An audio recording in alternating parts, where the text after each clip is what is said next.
आज पुन्हा एक गंभीर घटना बडनेरामध्ये घडलेली आहे.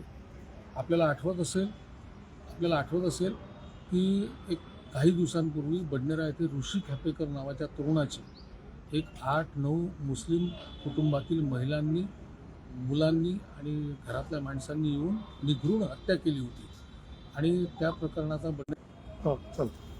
कंटिन्यू त्याची हत्या केली होती आणि त्या आरोपींना अटक करण्यात आली होती. आता हा माझ्यासोबत जो इथे उभा आहे हे अतिशय गरीब दाम्पत्य आहे. आशिष देशमुख हे बिचारे चणे फुटाणे विकून आपलं पोट भरतात. यांना त्या कुटुंबातल्या सलमान शाह नावाच्या एका माणसाने काल व्हिडिओ काढून आई बहिणीवर अत्यंत गलिच्छ शिव्या देऊन, धर्मावर शिव्या देऊन यांना जीवे मारण्याची धमकी ही सोशल मीडियावरून दिलेली आहे.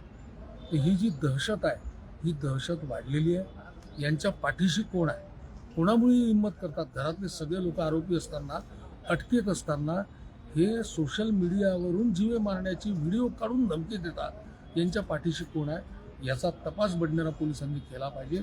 आणि म्हणून या दाम्पत्याला यांना घेऊन मी आता पोलीस ठाण्यामध्ये आलो होतो.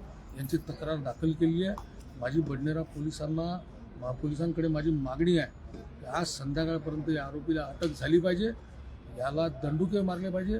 यांचा बोलविता धरी कोण आहे, कोणाच्या भरोशावर एवढी रंगबाजी करतायत त्याचाही छडा पोलिसांनी लावला पाहिजे. हे लोक हादरलेले आहे.